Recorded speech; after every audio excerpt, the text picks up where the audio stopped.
말씀으로 돌아와서 오늘 사도행전 9장을 마치는 말씀으로 하나님의 시간이라는 제목으로 말씀 나누기를 원합니다. 이제 사도행전을 가면서 벌써 9장이고 다음 주는 이제 10장을 들어갑니다. 중요한 대목이 9장에 실려 있는데 그것이 바로 이 사도 바울이죠. 이 사울의 예수 그리스도를 만나 새로운 눈을 뜨게 되는 장면입니다.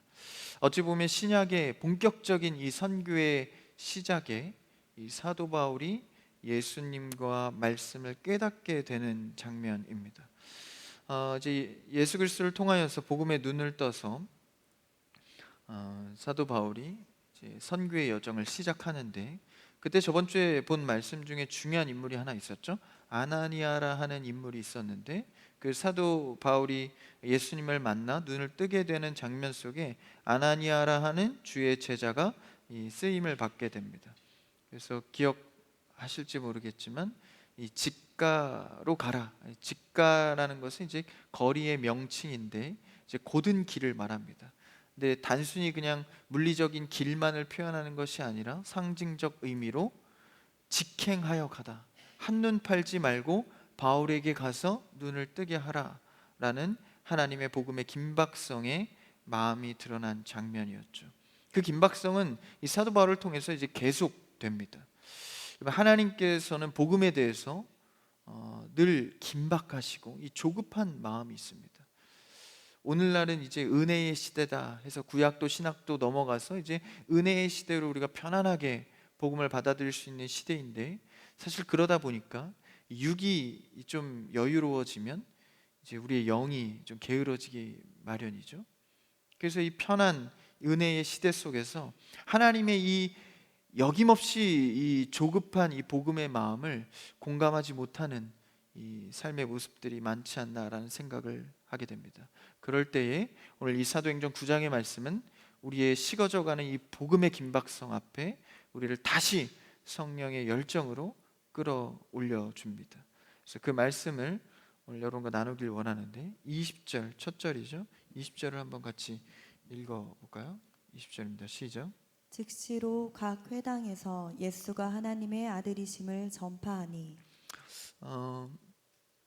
이 말씀의 한 구절도 놓치지 않고 좀 자세히 보기 위해서 그 표현이 하나 있는데, 20절 첫 서두에 뭐라고 말하죠? 즉시로라고 표현을 합니다. 이 앞서 조금 몇 절 올라가서 18절에 보면 즉시 사울의 눈에서 비늘 같은 것이 벗어졌다. 이제 복음에 눈뜨게 된 장면이죠. 그래서 즉시라고 표현하고 20절에 와서도 즉시로 예수가 하나님의 아들이심을 전파하였다라고 말하고 있죠. 그러니까 우리가 저번 주에 본 직가라 하는 거리로 가서 직행하여 가서 즉시로, 이런 표현들은 다 하나님이 바울을 통해서 복음을 다급하고도 급진적으로 일하실 것을 표현하는 것입니다. 이건 사실 하나님의 마음이죠. 우리는 하나님의 마음이 얼마나 공감하고 있습니까? 여러 기도 제목은 나열하면서 하나님께 구하고는 있지만 혹시 하나님께 음성을 듣거나 말씀에 귀 기울이지 않고 나의 생각대로만 기도하고 있는지도 모릅니다. 그래서 우리는 늘 하나님의 마음이 어디를 향해 있고 나를 향한 계획이 무엇일까를 조심스럽게 살펴보고 기도해야 합니다. 처음에는 그냥 여러 가지를 막 던지기식 기도를 많이 하죠. 그러다 보면은 하나님의 방향성을 조금 알게 될 때 내 기도 제목도 많이 수정되게 됩니다. 사울도 이런 하나님의 다급한 부름 앞에 처음에는 굉장히 당황했을 거예요. 갑자기 눈이 멀어지지 않았습니까? 그리고 뭐 아나니아라는 자가 와서 자신에게 이런 말씀, 선지자적인 말씀을 전해주고, 그러니까 하루하루 급박하게 하나님께서 부르시고 일하시는 것이 다이나믹하게 달라져 가는 거예요. 여러분, 하나님께서 일하시기 시작하면요, 그 시간 속에 들어오면 사실 정신이 굉장히 없습니다. 이런 일도 벌어지고 저런 일도 벌어지고, 그 속에서 하나님의 끌려감 앞에 우리가 어떻게 신앙생활을 해가고 있는지를 발견해 가야 하는 것이죠. 이 다급한 하나님의 부름에 사도 바울은 꽤나 당황했을 것입니다. 그래서 이러한 이 말씀을 우리가 접할 때 당신은 이 복음이 처음 접해지는 초대교회의 상황이니까 뭐 이런 극적인 모습이 있고 좀 다급한 심정이 드러나겠지라고 생각할 수 있지만, 오늘날 우리에게도 이런 다급한 복음의 사건들과 사연들은 꽤나 많습니다.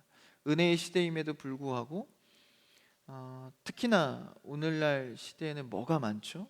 이 정보화 시대 아닙니까? 이 접근성이 용이하고 뭐 여러 가지 지식을 찾지 않아도 누릴 수 있고, 그런 문화 속에서 이제 신앙도 그러한 영향을 많이 받게 되죠. 그래서 뭐 해외 선교한다, 해외 이 복음이 손이 닿지 않는 곳에 가야 한다라고 말하지만, 요즘 시대는 또 조금 다릅니다. 이제는 한국 이 교회 안에서도요, 이 국내 선교가 시급한 곳이 굉장히 많습니다. 사실 교회는 있지만 의식 있는 성도가 줄어가고, 성도의 수는 많아질지 모르지만 삶에서 성도의 모습이 드러나지 않는 그런 것들이 다 뭡니까? 이 국내 선교의 현장입니다. 그래서 이 교회 안에서도 얼마나 의식 있는 성도가 있는가, 저는 다른 것보다 우리 크리스천교회 청년부가 의식 있는 청년들, 형제 자매들이 있는 것이 전체 자부심입니다. 제 사역에도 그렇고 이 교회 안에서도 그렇습니다. 이러한 의식 있는 청년, 성도가 얼마나 있냐, 숫자가 얼마나 있냐보다 얼마나 하나님의 마음에 공감하는 청년과 성도가 있는가, 의인 한 명만 있어도 나라를 구원한다고 하신 하나님의 말씀 앞에 얼마나 우리는 올바르게 서 있는가. 그러니까 이 문화라는 이름으로 수많은 정보를 그냥 다 아무 거리낌 없이 수용하다 보니까 이 예배나 그냥 신학적인 부분도 그냥 다 유튜브나 인터넷으로 다 수용을 하게 됩니다. 그러다 보니까 이 자기만의 신앙에 빠지는 거죠. 여러분, 교회는 철저하게 역사와 전통 아래 세워졌습니다. 그것을 체계화한 것이 신학인데, 신학이라고 해서 성경만 연구한 것이 아니라 교회 역사까지 포함된 것이 신학입니다. 그러니까 하나님께서는 사람과 역사를 활용하여서 신학을 구축해 놓으셨습니다. 구축해 가십니다. 물론 이제 최신화를 시켜야 하지만, 그 가운데에 우리가 자신만의 신앙과 자신만의 깨달음으로 신앙할 수 있는 것이 오늘날 우리 신앙의 형태의 모습입니다. 그래서 교회만 다니는 신앙, 자기만의 신앙에 빠지는 신앙생활 다 마찬가지죠. 여러분, 우리는 예수 그리스도의 가르침을 따라 올바른 복음 앞에 자신의 신앙을 세워가는 여러분 되기를 축복합니다. 그래서 하나님의 마음에 공감할 수 있는, 이 신앙생활에 하나님의 마음과 공감하지 않고 따로 노는 거죠. 야, 이런 메시지 참 탁월하다, 야, 이런 신앙생활 하면 참 좋겠다, 그냥 감흥적으로 보이는 대로 들려지는 대로 하는 것입니다. 그것이 아니라 우리는 정확하게 그리스도가 어떻게 말씀하시는가, 그리고 하나님의 마음이 어디를 향하여 있는가, 타이틀만 유지하는 성도가 아니라 참된 복음 앞에 서는 청년 성도가 되기를 바랍니다. 그래서 세월이 가고 규모가 커지면 이런 것에서부터 늘 멀어지게 됩니다. 그래서 교회도 대형 교회화가 되면, 물론 이제 대형 교회의 역할은 반드시 있습니다. 필요합니다. 그런데 교회에 살이 붙고 사람이 많아지고 재정이 쌓이다 보면 세월이 가면서 우리 신앙이 굉장히 많이 퇴색되는 면모가 보여지죠. 말씀의 위주보단 사람들의 의견의 종합을 따르게 됩니다. 여러분, 우리는 사람의 의견을 따르는 것이 아니라 사도 바울이 예수 그리스도를 만나서 하나님의 마음에 공감했듯 주님의 말씀에 따라감이 되어야 합니다. 그래서 어찌 보면 지금 우리 청년부가 이 3부 예배가 구축해가는 과정 아니에요? 밑거름 토양을 마련하는 이 시기 아닙니까? 이 시기가 사실 어찌 보면 가장 행복한 시기일지 모릅니다. 하나님 앞에 구하고 하나님의 말씀을 청종하고 여러 가지 복잡한 일보다는 하나님의 말씀에 더 우선하는, 그러니까 어찌 보면 지금이 가장 좋은 신앙의 환경일 수 있습니다. 그래서 이러한 시대에 오늘 이 사도행전 9장의 말씀이 급박한 하나님의 이 복음에 급한 이 즉시로의 하나님의 마음, 여러분, 이 즉시로의 하나님의 마음에 공감하는 여러분 되기를 축복합니다. 그래서 여러분의 신앙을 내일로 미루지 마십시오. 다음 주로 미루지 마시고 오늘 이 시간 기도하시고, 오늘 이 시간 회개할 것이 있으면 하나님 앞에 고백하시고, 오늘 들어야 할 말씀이 있으면 내 육과 영을 깨워서 듣는 여러분 되길 바랍니다. 그래서 우리도 이 하나님의 마음에 반응을 해야 하는 것이죠. 사도 바울이 이렇게 하나님의 부르심 앞에 반응을 해갑니다. 그 다음 절로 22, 23절을 한번 읽어볼까요? 22, 23절 띄워주세요. 네. 22, 23 같이요. 시작. 사울은 힘을 더 얻어 예수를 그리스도라 증언하여 다메섹에 사는 유대인들을 당혹하게 하니라. 여러 날이 지남에 유대인들이 사울 죽이기를 공모하더니, 사울이 예수 그리스도를 이제 전하기 시작합니다. 힘을 얻어 예수를 그리스도라 증언하여. 어떻게 이렇게 순식간에 바뀔 수 있을까요? 하나님께서 이제 부르시고 그가 예수를 전하는 것에 사용하기 시작합니다. 그래서 증언하여 다메섹에 사는 유대인들을 당혹하게 하죠. 아니, 저가 사울이 맞아? 예수 그리스도를 믿는 자들 핍박하던 자가, 죽이려 하던 자가 갑자기 예수 그리스도를 전하는 겁니다. 그래서 유대인들이 당혹하게 되죠. 근데 여기서 끝나는 것이 아니라 그 다음 절, 이제 다음 단락으로 넘어가는데 23절에 보니까 여러 날이 지남에 라고 나와 있죠. 그러니까 사도 바울이 이제 막 예수 그리스도에 눈뜨고 그리스도를 전하기 시작하는데 그 사이에 어떠한 시간의 간격이 생깁니다. 여러 날이 지났다라고 표현하고 있죠. 여러 날이 이제 며칠을 말하고 있는 것인지, 아니면 몇 달, 몇 년을 말하는 것인지는 정확히 나와 있지 않습니다. 근데 이것을 유추해 볼 수 있는 말씀이 갈라디아에 숨어 있는데, 갈라디아서 1장을 한번 볼까요? 갈라디아서 1장 15절에서 17절까지 말씀입니다. 앞에 있는데 같이 읽어볼까요? 시작. 그러나 내 어머니의 태로부터 나를 택정하시고 그의 은혜로 나를 부르신 이가 그의 아들을 이방에 전하기 위하여 그를 내 속에 나타내시기를 기뻐하셨을 때에 내가 곧 혈육과 의논하지 아니하고 또 나보다 먼저 사도된 자들을 만나려고 예루살렘으로 가지 아니하고 아라비아로 갔다가 다시 다메섹으로 돌아갔노라. 이 행보를 보면 지금 이 갈라디아서 말씀은 사도 바울이 이제 회심하여서 예수 그리스도를 만나고 그 뒤에 사역하는 과정을 설명하고 있는 것입니다. 이 회심의 과정 속에서 다메섹에 대한 설명을 언급하면서 중간에 어딜 갔다 왔다 그래요? 아라비아로 갔다가 다시 다메섹으로 갔다고 표현하고 있습니다. 그러니까 이 사도 바울이 예수님을 만나고 바로 그냥 복음을 전하러 선교를 시작한 것이 아니라 이 중간에 시간이 있었다라는 거예요. 이 시간이 뭡니까? 아라비아에서 몇 년의 기간 동안입니까? 이 3년의 기간 동안을 지내게 됩니다. 18절을 한번 읽어볼까요? 바로 그 다음 절, 갈라디아서 시작. 그 후 3년 만에 내가 게바를 방문하려고 예루살렘에 올라가서 그와 함께 15일을 머무는 동안 3년이라는 기간이 나오고요. 그리고 이 광야, 이 아라비아는 광야인데 이 광야의 3년 기간 동안에 이제 사도 바울이 선교 시작 전에 겪었던 시간입니다. 그러니까 그냥 단지 예수님 며칠 만나서 그냥 눈 뜨게 되고, 그러니까 기적처럼 막 일어나서 그냥 전에 알지 못하던 사람처럼 막 이렇게 뭐에 취해서 다닌 어떤 그런 느낌으로 우리가 자꾸 생각을 하는데, 물론 그것도 있습니다. 그런데 예수님을 만나서 본격적인 사역이 시작됐을 때는 먼저 3년의 광야의 시간이 있었다라는 것입니다. 그 광야의 기간 동안 무엇을 했을까요? 갈라디아 좀 앞으로 가서 1장 11절 12절을 한번 읽어볼까요? 11, 12절 같이 시작. 형제들아 내가 너희에게 알게 하노니 내가 전한 복음은 사람의 뜻을 따라 된 것이 아니니라. 이는 내가 사람에게서 받은 것도 아니요 배운 것도 아니요 오직 예수 그리스도의 계시로 말미암은 것이라.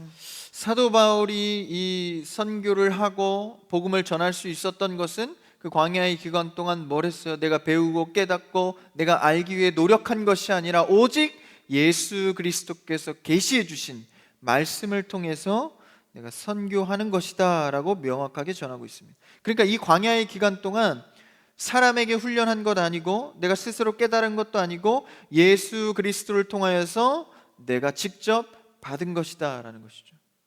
그러니까 예수 그리스도께 직접 가르침과 계시를 받은 자, 이것을 직분으로 뭐라고 말하죠? 사도라고 표현합니다.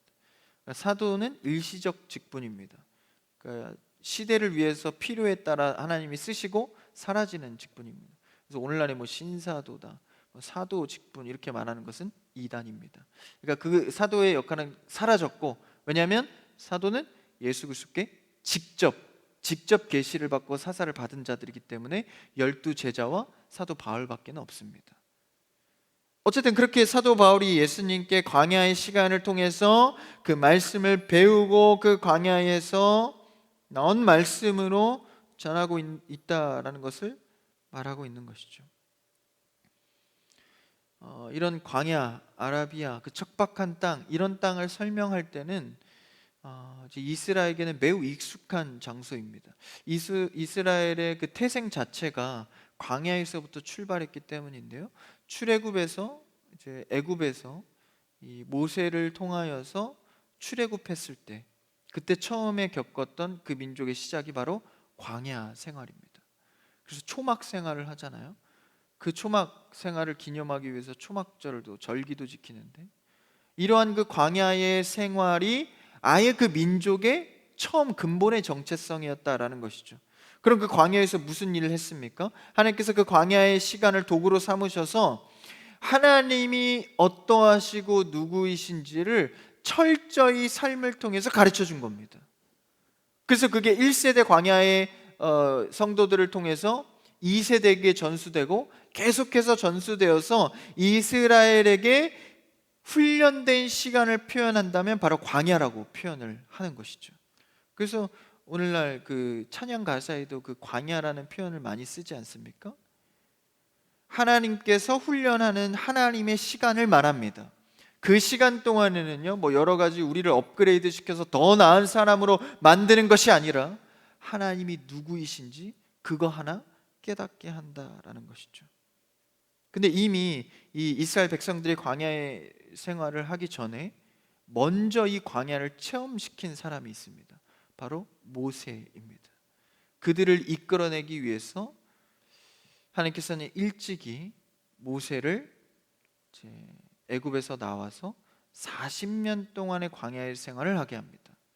모세가 홀로 이 가족들과 40년의 광야의 생활을 할 때, 사실 여기서 재밌는 것은 모세가 자신이 훈련받고 있다는 사실을 전혀 몰랐습니다. 40년 동안이나 어떤 살이를 하죠? 처가살이. 혹시나 처가살이 하시는 분들 힘내십시오. 하나님의 시간일 수 있습니다. 처가사실을 40년 동안이나 해요. 그러면서 그 광야의 길과 그 환경을 너무나도 잘 알게 하십니다. 그게 나중에 출애굽을 위한 준비의 하나님의 시간이었다는 것은 몰랐던 거죠. 이제 애굽 그 지긋지긋하고 내가 그 힘들었던 그 트라우마가 있는 곳에서 벗어나서 비록 처가살이이긴 하지만 마음은 편하다. 그래서 40년 동안 이제 살면서 이제 다 늙은 거예요. 그때 하나님께서 떨기나무에 임하셔서 모세에게 나타나 뭐라 하시죠? 이것은 거룩한 것이니 네 발에 신을 벗으라. 그러니까 하나님이 부르신 거예요. 할 일이 있다는 거예요. 그래서 뭐라고 말씀하시냐면 저 애굽 땅의 이스라엘 백성들을 출애굽시켜라. 못한다고 말하죠. 난 이미 나이도 늙었고 말도 잘 못하고 이미 말도 모국어도 다 까먹었는데 처가살이 하고 있는데 내가 어떻게 할 수 있겠습니까? 근데 출애굽 백성들, 애굽에서 이스라엘 백성들을 빼내서 광야로 와 보니까 내가 40년 동안에 그 처가살이 했던 게 이 날을 위한 하나님의 시간이었구나. 이것을 깨닫게 되는 것이죠. 그래서 그 기간을 통하여서 모세가 40년의 광야의 시간 동안에 알지 못했던 것들을 새로운 민족을 이름을 통하여서 그 이스라엘 백성들에게 깨닫게 하는 것이죠. 그러니까 모세는 자신이 전에 몰랐지만 이스라엘 백성들과 같이 나와 보니까 이 광야의 시간을 위해서 하나님 날 준비하셨구나. 그러면 이스라엘 백성들에게도 이 40년의 기간이 결코 헛된 것이 아니구나, 또 뭔가를 준비하고 계신 하나님을 알고 있는 것이죠. 모세를 그렇게 쓰는 겁니다. 그랬을 때 그들이 1세대 그룹은 들어가지 못했지만 그 2세대 또 다음 세대가 가나안 땅에 들어가서 하나님의 약속의 땅을 밟게 되는 것이죠. 그래서 이 광야의 시간, 하나님의 시간 동안 뭐 한 겁니까? 오직 주만 바라고 주를 알아가는 시간이었습니다. 사울을 불렀으면, 눈뜨게 했으면 바로 사역하시고 기적도 나타내시고 바로 일해야 되는 거 아니에요? 근데 사울을 불러놓고 3년 동안을 대기시켰다라는 거예요. 그럼 하나님이 은혜 부어주시고 기도도 응답해 주셨는데 나를 쓰지 않아요? 어찌된 일입니까? 나를 좀 부르시고 믿음 주셨으면 좀 어떻게 좀 보여주시고 믿음도 굳건하게 하시고 좀 일해 가시면 좋을 텐데 하나님이 사용하지 않는 겁니다. 그리고 3년을 대기시킵니다. 이게 바로 오늘 우리가 이 말씀에서 나누고자 하는 광야의 시간입니다. 이 시간은 철저히 뭐 하는 시간이라고요? 하나님을 알아가는 시간입니다. 그래서 계시해 주셨다. 근데 이제 사도 바울이 갈라디아서에서 표현한 것처럼 예수 그리스도께서 계시해 주셔, 말씀해 주신 것만 오직 깨달아 전한다라고 표현하고 있죠. 광야라는 말 자체가 미드바르라는 원어에서 디바르라는 말은 이제 말씀이라는 뜻입니다. 그러니까 말씀을 다바르 깨달아서 그곳에서 하나님의 말씀을 취한다라는 거죠. 광야라는 것 자체가 하나님의 입장으로 본다면 말씀을 깨닫는 장소다라는 거예요. 하나님의 말씀을 듣는 장소, 배우는 장소, 그로 말미암아 하나님만 의존하는 것, 이것이 광야의 시간입니다. 그래서 우리는 늘 말씀을 통하여서 하나님을 배우고 깨닫고 의존하는 훈련을 하셔야 됩니다. 근데 이 훈련은 내가 눈치채지 못할 수도 있어요. 또는 내가 자의적으로 할 수도 있습니다. 각자 개인에게 주신 상황과 환경은 다르기 때문에 하나님께서 말씀을 통해서 어떻게 깨닫게 하실지는 모르는 것이죠. 그러나 분명한 것은 하나 있습니다. 오직 계시의 말씀으로 우리를 알아가게 하신다라는 것이죠. 수많은 유튜브의 정보, 내가 깨달은 것, 나의 신념으로 하는 게 아니라 하나님께서 주신 이 말씀을 통해서만 오직 하나님을 배우게 하신다라는 것이죠. 이 성경 말씀은 하나님께서 스스로 계시하신 것입니다. 자신이 어떠하심을 말씀으로 드러내신 것이죠. 이 사랑의 편지를 우리가 가까이 두지 않는다면 성도로서 무엇을 하겠습니까? 그래서 사도 바울도 그냥 은혜 주시고 기적 주셔서 막 체계 없이 시작한 것이 아닙니다. 이 3년의 광야의 기간 동안 말씀을 배우고 알게 했다라는 것이죠. 말씀을 가까이 하는 여러분들에게 축복합니다. 그래서 목장 암송 대회를 하는 거 아니에요? 말씀을 가까이 하는 거. 솔직히 손은 들지 마시고 마음속으로 계수해 보세요. 올해만 계수해 보십시오. 하루에 한 절 정도 말씀을 보신 분 마음속으로 손 드세요. 하루에 한 절 정도. 그러니까 예배, 큐티 다 빼시고 예배 시간, 큐티 시간, 기도 시간 다 빼시고 그냥 일상 속에서 말씀을 한 절이라도 읽으신 분 하루에 넘어갑니다. 일주일에 한 번 한 절, 일주일에 한 절 읽으신 분 왜 손을 안 드시죠? 자, 제 마음의 투시 은사로 한 달에 한 번 한 절 읽으신 분, 양심적으로 마음에 손을 드세요. 분기로 나눕니다. 한 분기에 한 절 읽으신 분, 아마 손을 들지 못한 분들도 분명 있을 겁니다. 여러분, 우리는 말씀을 가까이 하지 않고는 절대 하나님과 가까워질 수 없습니다. 말씀을 읽지 않고 하나님과 가까워지고 응답을 원해요, 하나님은 어떻게 되기를 원합니까? 묻는 것은 우리가 주 앞에 하나님의 원리대로 살지 않는 것입니다. 나의 신념, 나의 생각, 나의 철학으로 신앙생활 하지 마시고 말씀의 원리대로 신앙생활하는 여러분 되기를 축복합니다. 그래서 여러분들을 도와드리기 위해서 암송대회를 해서 심지어 랭킹에 들으면 30만 원 외식 상품권까지 주는 이런 청년부가 어디 있겠어요? 재정부 가능하죠? 일단 지르고 보는 거예요. 믿음으로 하는 거죠. 그래서 손목에도 말씀을 차고 이마에도 말씀을 새기고 마음에도 말씀을 새기라는 신명기 말씀처럼 우리가 주야로 말씀을 가까이 해야 하는 것은 그 도구를 통하여서, 말씀의 도구를 통하여서 우리를 살아가게 하고 하나님이 어떠하심 아는 것을 통해서 우리의 인생이 하나님 앞에 복된 길로 갈 수밖에 없다라는 것입니다. 말씀을 가까이 하는 여러분 되기를 축복합니다. 예수님께서 뭐라고 말씀하셨죠? 너희 출애굽 조상들은 오직 만나에 의해서 살아갔지만 이제는 나를 먹고 마심으로 영원히 살리라. 만나를 먹는 것은 하루의 생명을 부지하는 것에 불과했지만 그것도 하나님의 생명의 떡으로 열심히 먹고 살아갔지만 그것은 육의 떡이었습니다. 하늘의 산떡은 무엇입니까? 만나가 그 상징이었죠. 예수 그리스도를 먹고 마시는 자, 그것이 영원한 생명입니다. 그래서 우리는 예수 그리스도를 먹고 마심으로 예수 그리스도를 바라보는 훈련을 말씀을 통해서 하는 것이죠. 이것이 하나님이시고 이것이 예수 그리스도시구나, 예수님은 이러한 분이시구나, 말씀을 통해서 배우고 깨달을 때 사울이 했던 그 담대한 사역이 시작될 수 있는 것이죠. 그럼 이제 단순히 읽고 그냥 외우는 것만으로 끝나는 것이냐? 그게 아닙니다. 바로 오늘 말씀의 제목처럼 하나님의 시간, 그 말씀을 통하여서 우리의 삶이 어떻게 드러나고 또 우리의 삶이 어떻게 흘러가는지를 경험해야 합니다. 말씀은 양날의 검과 같아서 실제 운동량이 있고 살아 움직입니다. 그래서 말씀을 읽는 것으로 마음에 새기는 것으로 끝나는 것이 아니라 이 말씀은요, 우리의 삶의 생동감으로 움직입니다. 어떠한 일이 있을 때 말씀으로 해결이 되고요, 두려운 마음이 있을 때 말씀으로 해결함이 됩니다. 이것을 조금이라도 경험해 본 분은 오직 내가 말씀을 의지해야겠구나라는 이 눈금이 그려지기 시작하는 것이죠.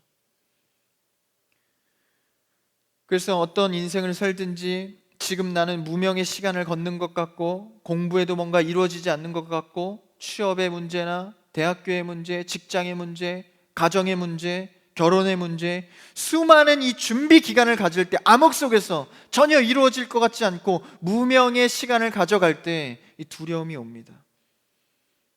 근데 여러분 기억하십시오. 그 무명의 시간은 반드시 하나님께서 훈련하고 있는 하나님의 시간입니다. 이 훈련의 기간을 인내하고 기다리고 하나님의 말씀을 의지하면서 이 시간을 보낼 때 하나님이 그 자를 반드시 쓴다라는 것입니다. 이미 여러분 하나님께서 부르셨습니다. 할렐루야. 부르셨으면 훈련하십니다. 훈련하시고 반드시 쓰신다라는 것이죠. 하나님께서 여러분을 쓰실 때 부끄럼 없이 설 수 있는 것은 일상의 생활에서 하나님의 말씀을 의지하며 살아가는 것입니다. 취업을 준비하고 계십니까? 대학교를 전공을 바꾸려 하십니까? 결혼의 고민, 연애의 고민, 가정에 꾸리는 고민이 있습니까? 그럼 여러분 지금부터 말씀의 의지에 기도하시고 말씀의 의지에 준비하는 여러분 되길 바랍니다. 지금 입시철이죠. 이 청소년들 입시하고 또 우리 대학생들 재수생들이나 이런 인원들이 있는데 반드시 기억해야 할 것은요, 잘 된 다음에 영광 돌리는 것은요 표면적인 겁니다. 잘 되기 위해서 준비하는 과정에서 하나님께 영광을 돌려야 합니다. 시험 준비하느라고 공부하느라고 예배 빼먹고 기도 빼먹고 말씀 묵상 빼먹으면 잘 된 뒤엔 그 영광은 다 누가 취하는 거예요? 열심히 한 내가 취하는 겁니다. 신앙인 아닙니다. 여러분, 우리는 다시 돌아봐야 합니다. 내가 일상에서 하나님께 영광을 돌리고 있는가? 말씀으로 주님께 영광 돌리는 여러분들을 축복합니다. 그래서 인생 속에 가장 힘들고 고된 시간은 분명 기억하십시오. 하나님이 가장 잘 드러나는 하나님의 시간입니다. 그 시간을 견디시고 그 시간을 주님과 동행하십시오. 그래서 목사님들이 계속 말씀하는 게 뭐예요? 주일 성수, 주일 빼먹고 딴 거 하지 마라, 주일 예배는 지켜라. 최소한의 것입니다. 이것마저 하지 않는다면 우리의 인생의 가장 고된 시간들은 그냥 나의 시간일 뿐입니다. 오늘 말씀의 제목처럼 하나님의 시간을 잘 경험할 수 있는 여러분이 되기를 바랍니다. 사실 이 하나님의 시간, 훈련의 시간은요, 자기의 이기심을 하나님의 마음으로 바꾸는 시간입니다. 자기의 생각을 하나님의 생각으로 돌려놓는 시간인 것이죠. 반드시 필요한 시간입니다. 그 말씀의 은혜 또 이렇게 받는 것으로 끝나지 마시고 삶으로 반드시 경험시키는 여러분 되길 바랍니다. 한 심리학 박사님 중에 이 관계에 대한 심리학을 매우 연구를 많이 하신 분이 있는데, 인간의 관계에 대해서 어떤 사례나 또 이론적인 거나 그런 견해들을 제가 한번 들은 적이 있는데 매우 탁월하더라고요. 견해가 탁월하고 이게 좀 실력이 굉장히 출중해서 이제 궁금한 거예요. 이런 탁견들은 어떻게 이분이 가질 수 있었을까? 박사 정도 했으니까, 공부 많이 하셨으니까 그 공부의 이론에서 어떤 나왔을까? 아니면 삶의 경험에서 나왔을까? 제가 너무 궁금한 거예요. 요새 시대가 너무 좋아요. 뭐 하나 보더라도 그분 뭐 정보 조금 검색하면 뭐 쪽지나 메일이나 뭐 요새 그 인스타 뭐죠? 비행기 날리는 거? 메신저? 뭐 하여튼 그런 게 너무 쉽더라고요. 그래서 저도 이렇게 너무 궁금해서 그 박사님에게 질문을 하나 보냈어요. 박사님, 제가 이 박사님이 연구한 걸 보니까 굉장히 탁월하던데 궁금한 게 있습니다. 이것이 어렸을 때부터 인생을 살아온 그 경험들, 거기서 나오는 겁니까? 나와서 그런 말들을 하시는 겁니까? 아니면 여태까지 그 박사의 과정을 하시면서 그 배운 것에서 많이 나온 겁니까? 퍼센테이지가 어느 정도 될까요? 이런 질문을 했어요. 그러니까 답변이 바로 오더라고요. 세상 너무 좋아요. 바로 답변이 와요. 그래서 일단 뭐 연락 주셔서 감사합니다. 그랬더니 이제 제가 하고 있는 모든 견해의 대부분은 자신의 경험에서 나온 겁니다. 이런 얘기를 하더라고요. 굉장히 의아한 거예요. 그 정도 지식층이 되면 저는 이론을 이렇게 배웠고 뭐 대학 과정 뭐 이런 과정 속에서 많이 이렇게 적용된 게 있습니다라고 저는 대부분 그 정도로 예상을 했거든요. 근데 자기가 사람을 만나고 인생을 경험한 것에서 훨씬 더 많은 이런 견해들이 나왔다라는 거예요. 심리학 박사가 한 얘기입니다. 갑자기 신뢰성이 조금 떨어지는 뭐 그런 생각을 할 수도 있지만, 제가 거기서 깨달은 게 하나 있어요. 이런 탁월한 견해들과 적용들은 결국 역시 경험으로 체득해낸 것이 가장 중요한 지식이구나. 우리도 말씀을 머물게 하지 마시고, 말씀은 살아 움직여 운동력이 있다고 말하지 않습니까? 그러면 안 되더라도 매일매일의 삶에 적용해 보십시오. 그대로 안 되더라도 결단해 보시고, 사람들과의 관계와 말 속에서 말씀을 상기하여서 말해 보시고, 안 되더라도 계속 실천해 보십시오. 언젠가 그 말씀이 살아있다는 것을 깨닫게 할 것입니다. 그래서 이 하나님의 끝없는 이 하나님의 시간, 훈련의 시간, 이 시간을 통해서 우리의 신앙과 삶이 성장해 가는 것이죠. 그래서요, 잘 들으십시오. 신앙생활을 제대로 한 사람은 그 나이대에 비해서 훨씬 더 성숙합니다. 그러니까 믿지 않는 자를 만나든 누구를 만나든 어떤 공동체에 들어가든 나이 많은 자와도 대화하는 것이 어렵지 않고, 그러니까 성도의 신앙생활을 제대로 한 사람은 성숙할 수밖에 없습니다. 이 훈련의 시간들, 하나님의 말씀의 교제들, 이런 것들이 풍성해지기 마련이기 때문입니다. 그래서 이 아라비아 광야의 예수님과의 시간, 이 사도 바울도 삶의 변화의 시간 속에서, 차분한 이 3년의 시간 속에서 사실 뭐 원망도 했을지 모릅니다. 나를 불러놓고 3년 동안 뭐 하는 건가? 그러나 이 어두운 시기를 뚫고 나아갈 때 추후 분명 자신의 삶을 바치게 되는 이 근력은 이 훈련의 기간에 있다라는 것이죠. 그래서 이 신앙의 근력을 얻은 사도 바울이 어떻게 합니까? 오늘 말씀 28절, 29절만 읽고 마치죠. 28, 29절 한번 읽어볼까요? 오늘 본문입니다. 시작.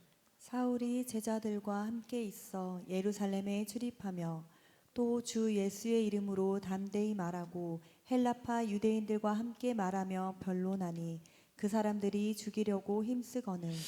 이미 뻔히 그 앞에 유대인들이 당혹하고 이렇게 좀 반응이 안 좋았던 것을 알고 있지만 뭐로 말해요? 담대히 말합니다. 그리고 헬라파 유대인들, 전통한 자들, 말로는 절대 이길 수 없는 자들 앞에서 변론합니다. 그럴 때 사도 바울은 뻔히 알았죠. 왜냐하면 자기가 했으니까. 자기가 이런 말 한 사람들을 죽이러 다녔으니까 유대인들 앞에서 이런 말 하면 자기도 죽임당할 거 뻔히 알았지만 뭐 때문에? 예수 그리스도의 복음 그리고 그 말씀을 깨달은 것 때문에 담대히 전할 수 있게 된 것이죠. 여러분, 신앙인으로서 담대히 살아가는 여러분 되기를 축복합니다. 누구나 이 하나님의 광야의 시간은 갖고 있습니다. 과거든 현재든 미래든 여러분들은 이 광야의 시간을 겪게 됩니다. 그렇다면 이 시간을 어떻게 보내시겠습니까? 무명이어도 어둠 속에 있어도 낙심하지 않고 주의 말씀을 의지하여 견디다 보면 그것이 나의 신앙의 큰 근력이 될 것입니다. 여러분, 하나님은 늘 좋은 것을 준비하는 분이십니다. 이 선하신 하나님을 의지하여 날마다 이 광야의 시간을 하나님의 기쁨의 시간으로 이루어내는 여러분이 되기를 주님의 이름으로 축복합니다.